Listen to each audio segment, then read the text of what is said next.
Hello guys and welcome back to my channel.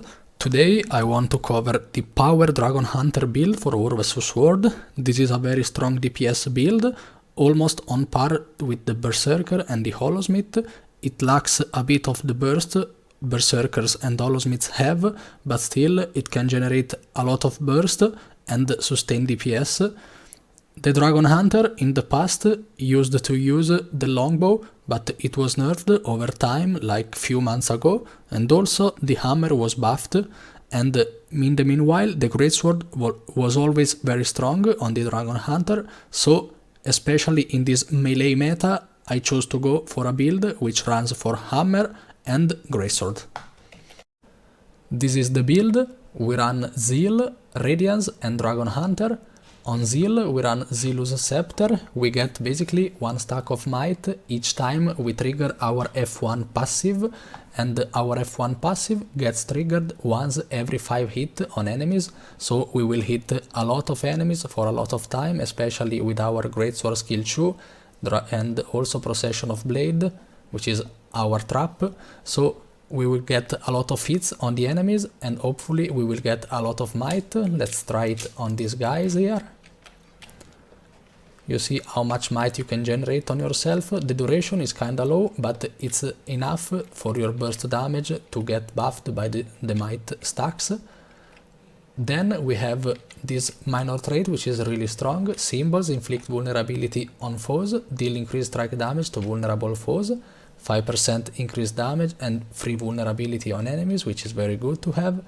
Then we have additional power and also additional power when we run a Greatsword, when we wield a Greatsword, and also Greatsword Skills have their recharges reduced by 20%, which is very good, because Greatsword isn't the best choice for War vs World. Like, it has two really good skills, which are the skill 2 and the skill 4, and then you need to just auto attack around, so with this trait we will recharge the cooldown on the skill 2 and the skill 4, which are huge to do burst damage, so this is why Greatsword is viable in Dragonhunter. Here this trait is kinda huge. Symbolic power. Symbols deal increased strike damage by 30% damage increase, which is like insane. The skill 4 is a symbol, and also we have a symbol on the third chain of the hammer auto attack, so 30% damage increase is huge. And then here we run Symbolic Avenger. Your strike damage is increased whenever your symbols hit a foe. Basically, whenever every symbol you drop on the ground will hit an enemy, we will get a stack which will increase our damage by 2%, maximum stacks 5. So you see, it's pretty easy. You just drop a symbol and you are at maximum stacks. So it's basically free 10% damage increase almost all the time. On Radiance we run Right Hand Strength, 83 precision, so we will need less precision from the gear and we will get more ferocity and more power, so more damage in our burst. Please also keep in mind that this build is highly reliant on having the resolution boon, which is this one, incoming condition damage decreased by 33%. It's kinda useless to have generally, but on this build we will have resolution, which will grant us 10% damage increase whenever we have resolution, and also 25% critical chance increase, which is huge. So this build deals bad damage compared to any other DPS build if we have no resolution. So if you see your party isn't giving you enough resolution, you can go for healer's resolution. So whenever you press your healing skill, you will get 8 seconds of resolution and hopefully you won't get it stripped. Then we have this trait, which I already discussed, 10% damage increase whenever we have resolution. Here we have 150 ferocity all the time, like free. And I didn't count this critical chance increase here against burning enemies because this is not reliable to count, so the critical chance in the gears is not counting this trait here. And then we have Righteous Instinct, 25% critical chance increase whenever we have resolution on ourselves, and also each time we will strike enemies critically. Sorry, no, I didn't mean that. Sorry, each interval we will get 1 stack of might whenever we have resolution, so basically a free stack of might each second for 6 seconds. So this if you sum it up together with the Zealous Scepter, is a lot of might whenever we have resolution. So always keep an eye on having resolution on yourself. On Dragonhunter, we run Soaring Devastation. Wings of Resolve delivers an attack upon landing, and also this attack will inflict immobilize on the enemies. Movement speed is increased. Also the damage from this trait is kinda strong, like 600, as you can see. It's like one tick of a symbol. Basically, it's not super good, but it's not even that bad. Otherwise, this trait is kinda bad, but this one is not bad because we run 2 traps, and we can get some ages whenever we drop traps. There is no internal cooldown, so it's basically ages twice on ourselves. And if you run this trait, Hunter's Premonition, I recommend you to go, instead of Zealous Scepter, you could go for Wrathful Spirit. Aegis grants boons when it ends, so whenever we apply an Aegis to us or to our allies, and that Aegis will end, we will apply Resolution and Fury on us and on our allies. This only works on the Aegis we provide to our allies. So this is why I didn't run this trait earlier, but it's just good if you have some Aegis to apply. If you get Aegis from your allies, this trait will not count.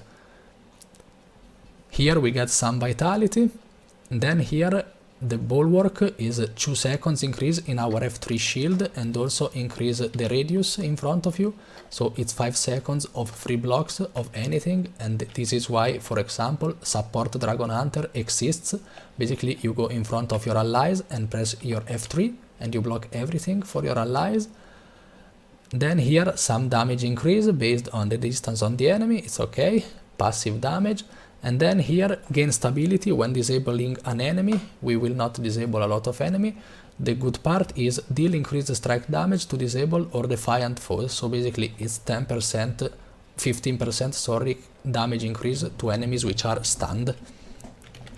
The gears are pretty easy. You need to reach 55 critical chance, because with the resolution we will get 25 more, so we reach 80, and then with Fury we will get another 20% critical hit chance, so we reach 100. You see? Very easy. So it's up to you on how to mix the gears. Just get the Superior Rune of the Scholar and Full Marauder, and then we will get Hammer and Greatsword, both with Valkyrie stats, which have no precision, but we don't need precision. This is the maximum damage option if you don't have the need of precision. So Full Marauder, trinkets, armor and everything else except the weapons. Weapons, Valkyrie. Rune, Scholar. If you have Mighty War vs Sword Infusion, it's nice to boost a bit the damage. And then on the Hammer I went Superior Sigil of Force and Superior Sigil of Cruelty. And then on the Greatsword I went for the Superior Sigil of Frenzy and the Superior Sigil of Rage, and I will tell you why. So, Superior Sigil of Rage, basically most of the time we will start the fight while being on Hammer, and we will go on to the enemy with our skill 2. At this point, if we need immediately our burst, we will swap to Greatsword, otherwise we will go Banish and then we can press the skill 2 again, so it gets reset. But still, if you need immediate burst, what you should do after your first Mighty Blow is swapping to Greatsword, and then you need to perform your skill 2. The skill 2 takes a while to cast, so I went for the Superior Sigil of Rage, because when we land a critical hit once every 20 seconds, we will get 3 seconds of quickness, so you see how fast it will go, and it will be a very fast burst on the enemies. And also I went Superior Sigil of Frenzy because basically on the Greatsword the skill 5 is unusable in War vs Sword because it's a projectile, so it gets reflected, and also the damage is basically 0. The skill 4 is a very good symbol, it is a lot of damage and also gives us a resolution, so this is a good skill. The skill 3 deals a decent amount of damage, actually a good damage, but it takes a while to land and it's not really precise, it's just not a skill around you like the skill 2 for example. So the other good skill in the Greatsword is the skill 2 together with the skill 4. The skill 3 is good, but it takes a while and also the cooldown is not that low. And also on the Greatsword auto attack we have only 3 targets, so it's not even the best auto attack in the game, of course. So what I did here, I choose to run Superior Sigil of Frenzy, so we will recharge our 2 skills, which we really need to do damage. Otherwise, you swap to Greatsword, you do skill 4 and skill 2, and you are stuck on the auto attack and skill 3. So if it happens that you kill an enemy, you will get 2 seconds cooldown reduction on your weapon skills and also on your traps, which is huge to do damage, because on the hammer, you can be stuck on hammer because the auto attack is pretty strong. It will land this symbol on the enemies, which deals a decent amount of damage, sustained damage. So it's good to have. On the Greatsword, once you are done with the skill 4 and skill 2, you basically do nothing. The auto attack deals decent damage, but it's just 3 target and it's not a symbol. It's full melee. It's easy to kite and to miss. So this is, in my opinion, the best sigil choice for Greatsword. If you don't like something here, maybe skip the Superior Sigil of Rage and go for Force, so your burst will do 5% damage increase. The relic is Relic of the Dragonhunter. Whenever we hit an enemy with our traps, they get a debuff on them, which applies 10% damage increase to them from us, of course. You see this small sword above them. If they have that small sword above them, you will deal 10% damage increase on them. So you drop your trap, then you drop the other one, so you see 10% for free basically. If you don't like this choice, because maybe you think your traps will not hit enough enemies, or it's just not reliable enough, the duration is low, it's okay. In my opinion, you should go for the Relic of the Warrior if you don't like the Dragonhunter relic, because here we will get a weapon swap recharge reduction of 25%, so basically from 10 seconds to 7 seconds and a half or something like that. And it's good to have because, as I already said, sometimes you are stuck on your Greatsword and you have no skills to use, you just auto attack and the auto attack is pretty bad. So this way you swap to Greatsword, skill 4, skill 2, and then you have a few seconds left, so you can swap back to Hammer, which has better skills on the weapon skills. In my opinion, Dragonhunter is still the best choice. I already covered the Greatsword skills, so let's go to Hammer. The auto attack is 3 chains. The last hit will drop a symbol on the ground, which will pulse for 2 seconds and deal damage. Then we have the skill 2, which is our main damage dealer. Most of the time it will be our top skill on arc DPS. You press it and you have a small leap in front, which is a bit slow and deals a lot of damage there. And then if you want, you can press your skill 4, and if your skill 4 will land at least on one enemy, you will reset your skill 2 and you can use it to teleport to the target you just hit with your skill 4. If you don't want the teleport part, but still want the cooldown reduction on the Mighty Blow, which is the skill 2, you can do this. Skill 2, then skill 4, then you remove the target and you can press it again and you are not forced to teleport to anyone. And this is what you should be doing in War vs Sword. Otherwise, you might risk to get teleported to some enemies which you just banished away, and you put yourself in a bad situation and in a bad positioning. So don't ever do this thing which I do here, you see. Okay, then the skill 3 is a decent damage dealer. It's also an immobilize, AoE, piercing immobilize, but it's a projectile, so it's kinda unusable in War vs Sword. And the skill 5 is pretty slow, but it's like a line of warding, which is the skill 5 from the staff. It's a circular line of warding, basically. It's a good CC. If you have nothing to do, you can use it, or you can precast it. Let's say the enemies are coming to you, you can't do damage on them because you are not ranged class.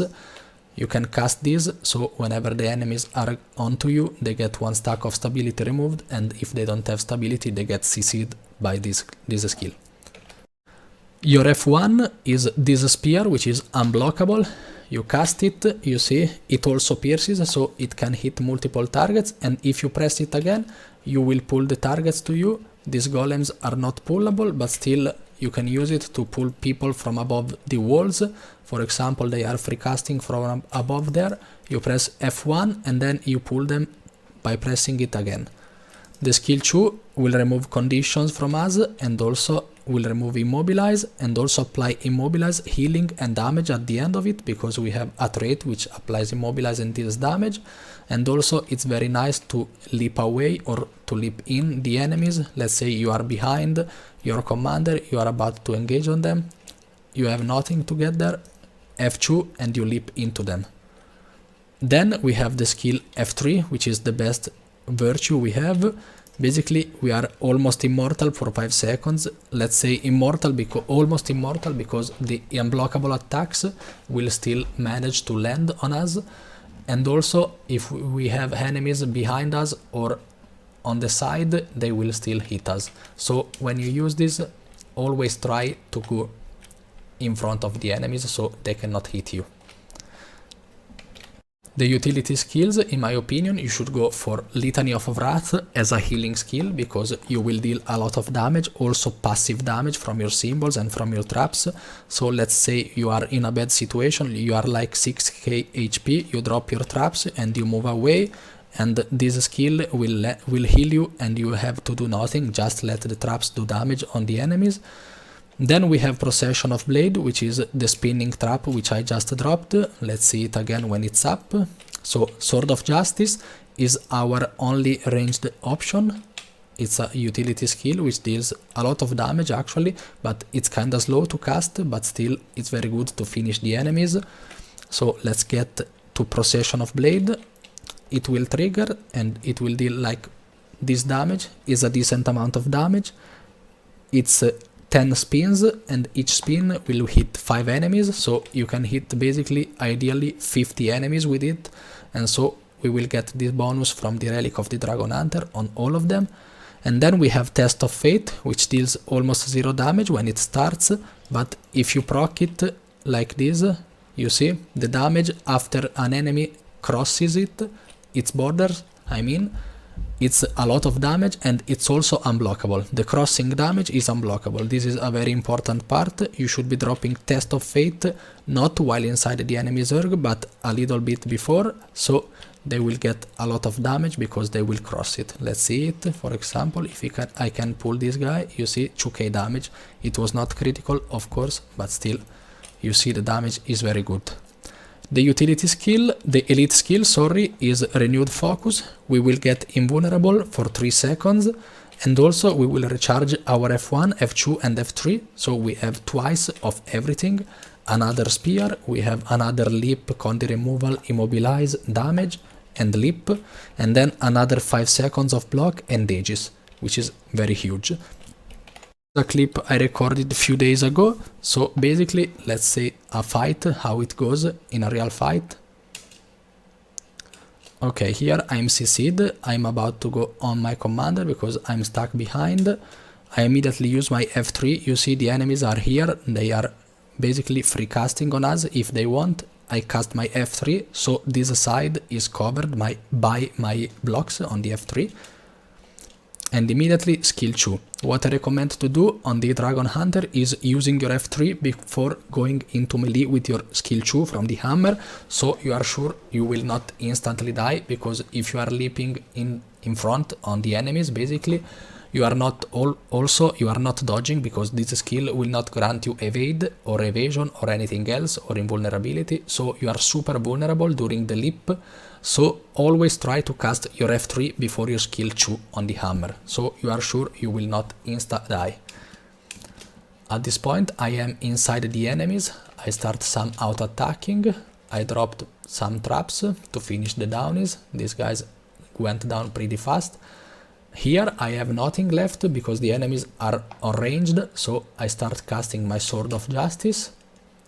Maybe we are about to go in, you see I stay behind the commander a bit because the skill 2 will leap in front, so I will just land on the commander with this strategy, and I don't need to go beyond the commander, in front of the commander, otherwise I die. Always stay maximum on the commander range, never in front of him.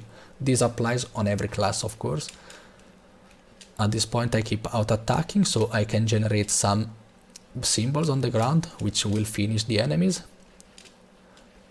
At this point skill 2 again, you see a lot of damage on these guys. I swap to Greatsword, maybe I should have stayed on Hammer, let's see how it goes.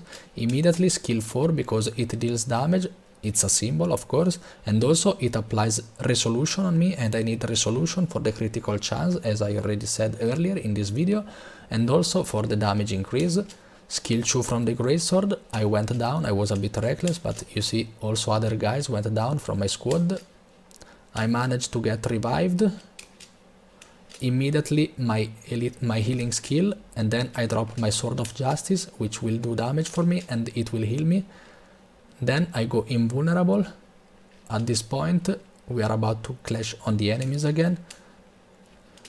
Skill 4 from the Greatsword, trap, skill 2. Okay, these guys are done. Skill 2 from the hammer, skill 4 to reset the skill 2, immediately remove the target and skill 2 again. I try to pull this guy, okay, it was successful. Let's see it again with the F1. You see this guy, he has no stability, always check the buffs here, the boons.